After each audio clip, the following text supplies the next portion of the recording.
Maritime piracy reached its peak in the 17th and 18th centuries during the Golden Age of Piracy, spanning the Indian Ocean, Europe, West Africa, and the Caribbean. The thought of more than 5,000 pirates at sea was a horrifying prospect for anyone involved in naval travel. For traders relying on shipments or tourists embarking on long voyages during this time, the fear of pirates boarding their ships, plundering them, and killing their passengers was a constant worry. However, the idea that piracy was a new phenomenon is a fallacy.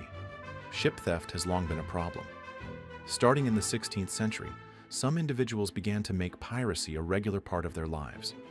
Two primary events likely contributed to this rise in piracy. Though the Vikings were renowned shipbuilders, they were also skilled raiders and plunderers. It was inevitable that they would eventually combine these two strengths to survive. Following the discovery of the Americas, more Spanish ships were able to plunder the New World. Meanwhile, the corsairs in the Mediterranean would sneak up on ships, seize them, and hold the crew for ransom. If the ransom wasn't paid, the captives were sold into slavery. Another group, the Hispaniolan buccaneers, would target Spanish treasure ships, stealing their valuable cargo. Caribbean governors, including those appointed by colonial powers, often benefited from these financial activities, which fueled piracy on the islands. As piracy thrived here, it has inspired many contemporary depictions of pirates. Now, let's revisit some of the most infamous pirates of the Golden Age. Edward Teach, Blackbeard.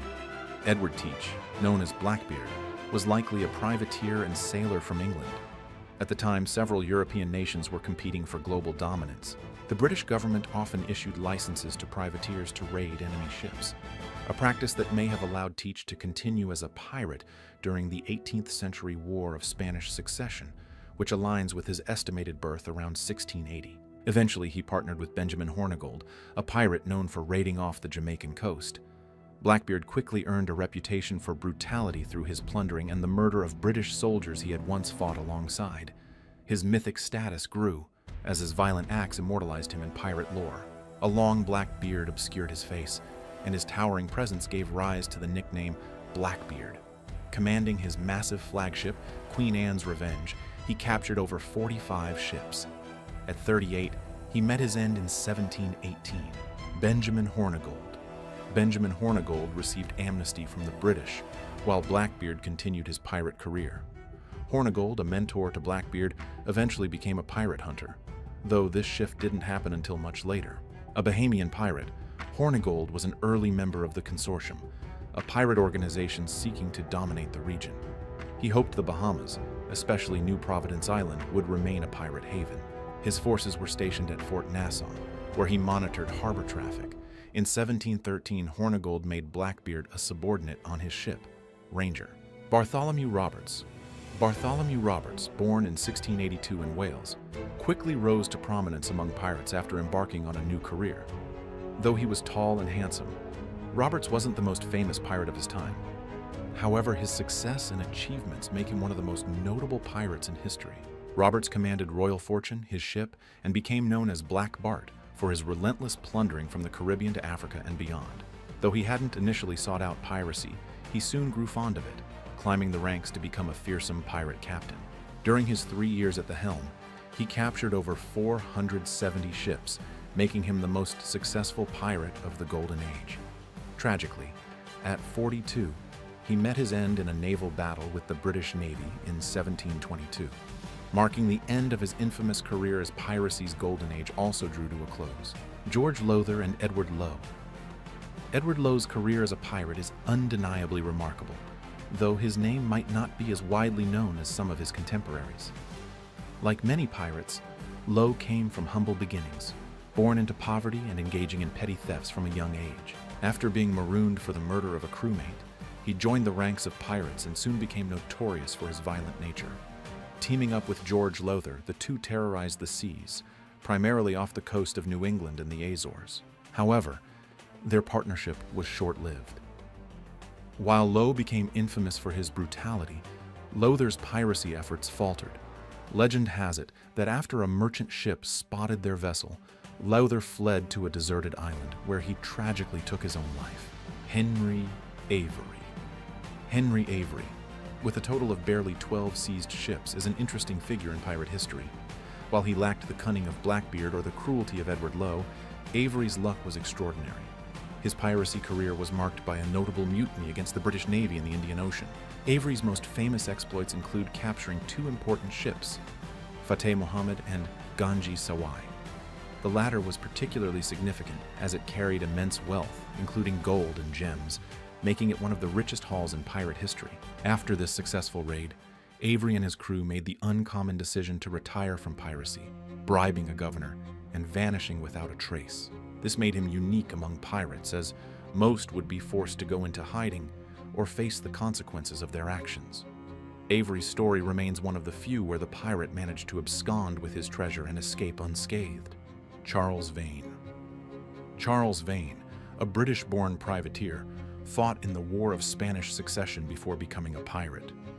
During an assault on a Spanish camp, he and Benjamin Hornigold worked together, collecting enough loot to finance his pirate activities. Vane's pirating career flourished from Nassau, where he ran his operations. Although he had a good working relationship with Benjamin Hornigold at first, their partnership soured when Hornigold accepted a pardon from the British authorities. Vane soon took command of the pirate forces.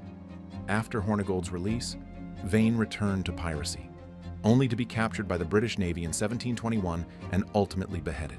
Samuel Bellamy. Samuel Bellamy, also known as Black Sam Bellamy, was a former Royal Navy sailor who turned to piracy, with Benjamin Hornigold playing a significant role in his rise to fame. In just 1 year, Bellamy captured 53 ships, with the most notable being the slave trading ship Whydah Galley. This ship, seized during Bellamy's first return voyage, became the largest prize of his career. Despite his brief pirating career, Bellamy became one of the most famous and wealthy pirates of the Golden Age. His charisma and widespread fame earned him the title of the Prince of Pirates, and he even compared himself to Robin Hood, considering himself a hero to the oppressed. Jack Rackham, Calico Jack. No discussion of piracy would be complete without mentioning Jack Rackham, known as Calico Jack, and his legendary partnership with Anne Bonny. Rackham, a former member of Charles Vane's crew, took control of a ship after a mutiny and quickly became wealthy. His ship, Revenge, became his base of operations, where he and Anne Bonny carried out numerous raids. Rackham's relationship with Anne Bonny was both notorious and romanticized, with the two pirates forming an inseparable pair. After receiving a pardon, Rackham lived out his days in relative comfort. Mary Read. Mary Read's early life in Devon was anything but ordinary. Growing up, she disguised herself as a male to better navigate the challenges of her environment. This deception allowed her to work more efficiently and fit into a world that was not kind to women.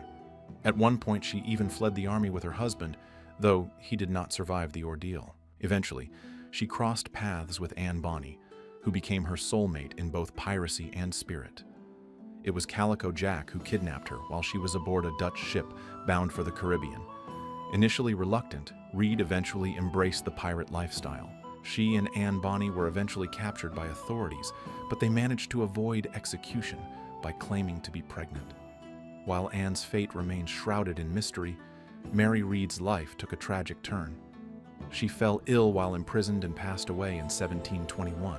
William Kidd, Captain Kidd.